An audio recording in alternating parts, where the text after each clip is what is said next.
três alternativas.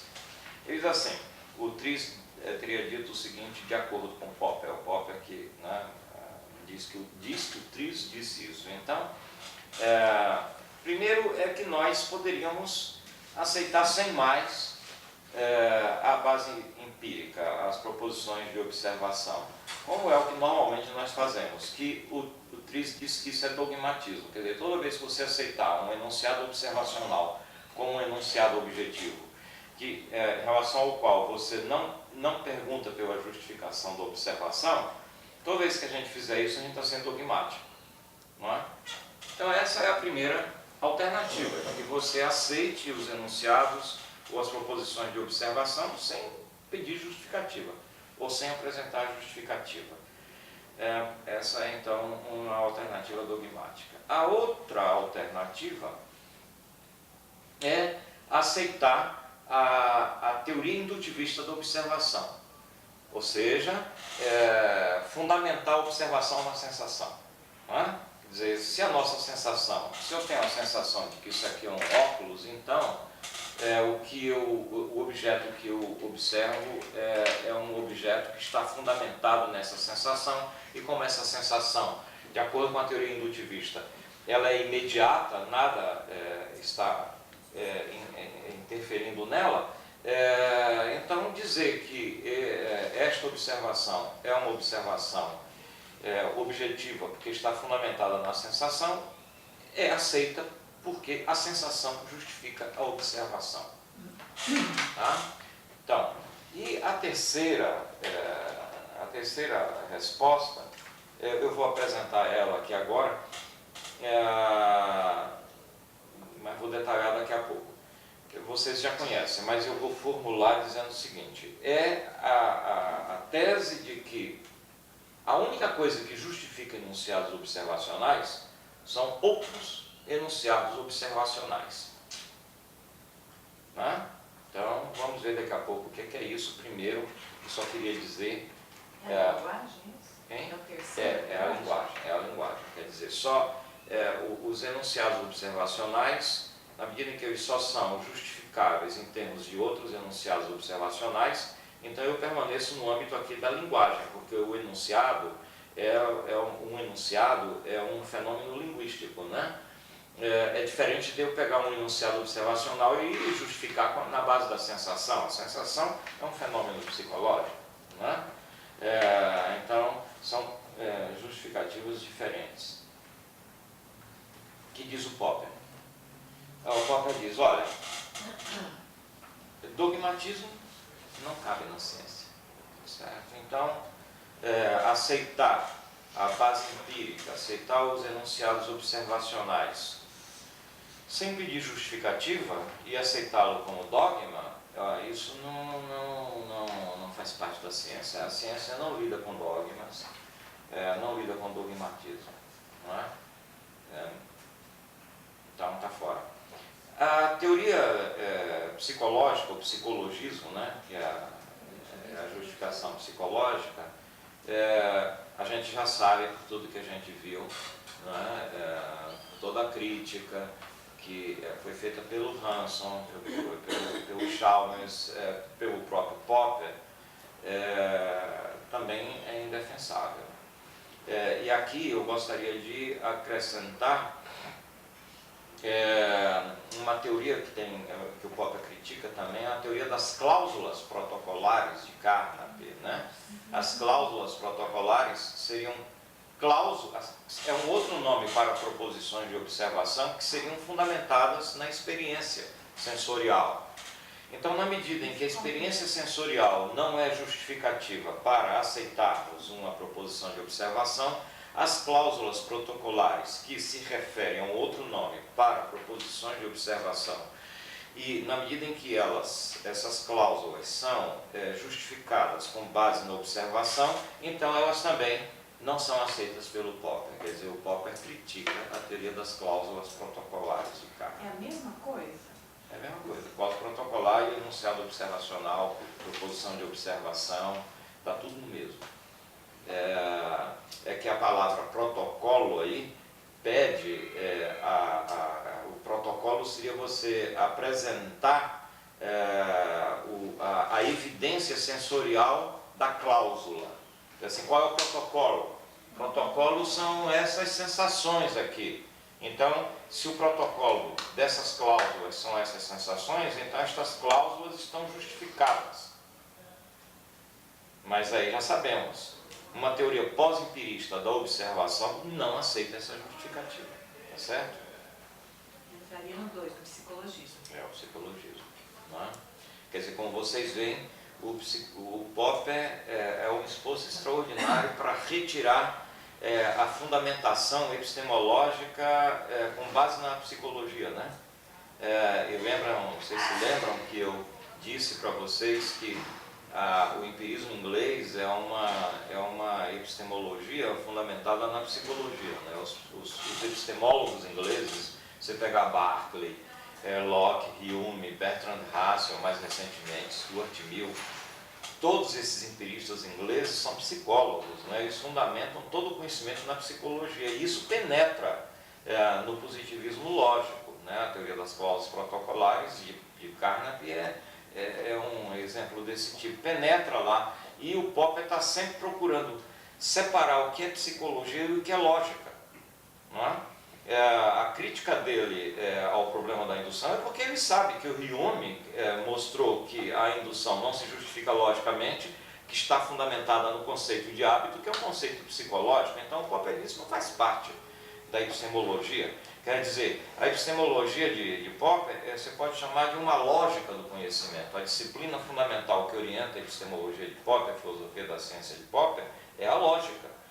Por quê? O que é que o Popper quer? Ele quer introduzir realmente uma racionalidade, daí que a epistemologia dele também é chamada de racionalismo. E racionalismo crítico porque visa sempre a derrubada das hipóteses, a falsificação das hipóteses. Mas ele mesmo, como nós já vimos, introduziu o juízo de valor no critério de demarcação. Então ele sabe que, em última análise, nós não podemos nos livrar completamente de um certo irracionalismo, né, na investigação científica. O Popper não é certamente um filósofo grego, não é? Um filósofo platônico, né? Em que a razão impera absolutamente, de modo algum. Ele é um racionalista crítico, sabendo que o seu critério de demarcação é uma convenção que implica juízo de valor. Então,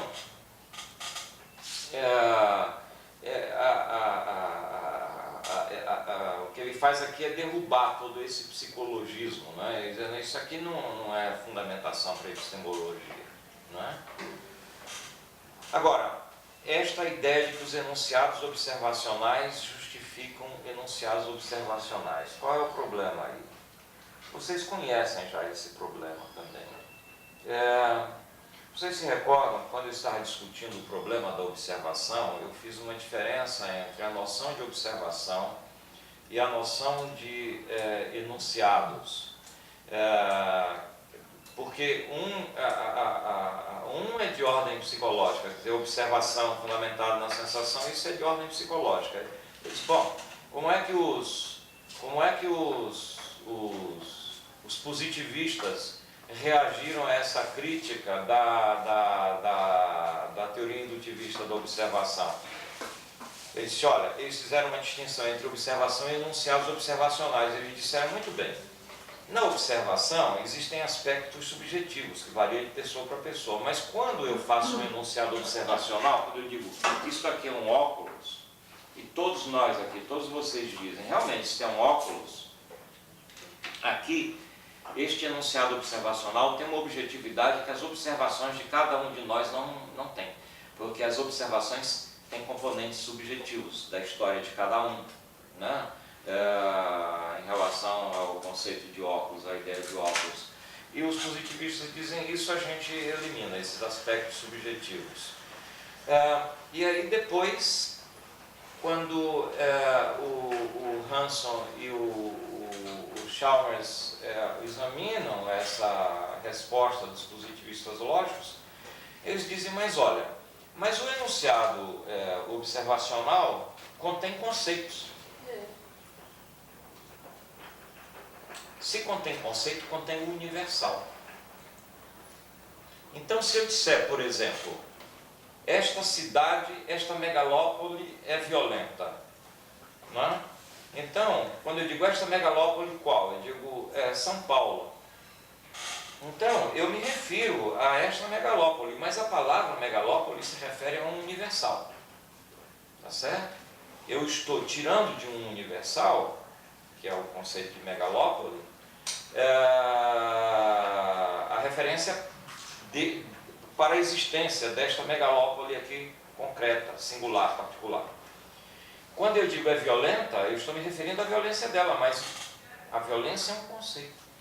Então, o que o Popper vai dizer, e é daí onde o Chalmers retira a crítica, e o próprio Hanson, o Popper que foi o primeiro a fazer essa crítica, foi dizer o seguinte: todo enunciado observacional contém universais. E se todo enunciado observacional contém universais, então toda observação contém uma transcendência. Tá certo? Contém a referência a algo que é maior do que o que está acontecendo. Eu não observo um universal. Eu observo esta megalópole, esta violência desta megalópole. Eu não observo todas as megalópoles, nem observo todas as violências de todas as megalópoles. Então, quando eu digo, eis aqui uma proposição de observação, São Paulo é uma cidade violenta, São Paulo é uma megalópole violenta. Então, nesta observação, o universal está embutido. O universal é o conceito, tá certo? É o conceito. Nós já sabemos disto. O universal é o conceito. Toda vez que a gente pede para alguém apresentar um conceito, a gente está pedindo um universal, tá certo? Então, como é que um enunciado observacional pode justificar um outro enunciado observacional se quando eu uso para justificá-lo eu introduzo um universal? O que vai acontecer? Eu vou ter uma regressão ao infinito, porque eu agora quero justificar o universal que está naquele enunciado. Eu quero uma outra proposição de observação. Então eu teria um esquema mais ou menos assim. Eu tenho, digamos, eu tenho este universal y. Eu me baseio num enunciado, melhor, universal não, vamos botar aqui. Eu tenho esta proposição de observação, um enunciado observacional y, que eu recorro a um outro enunciado observacional x. Só que este enunciado observacional x, ele contém z, que é um universal, tá certo? Z é um universal. Bom, então eu preciso de A, um enunciado observacional A, okay, para justificar Z. Mas este enunciado observacional A vai conter um universal W, que eu vou observar.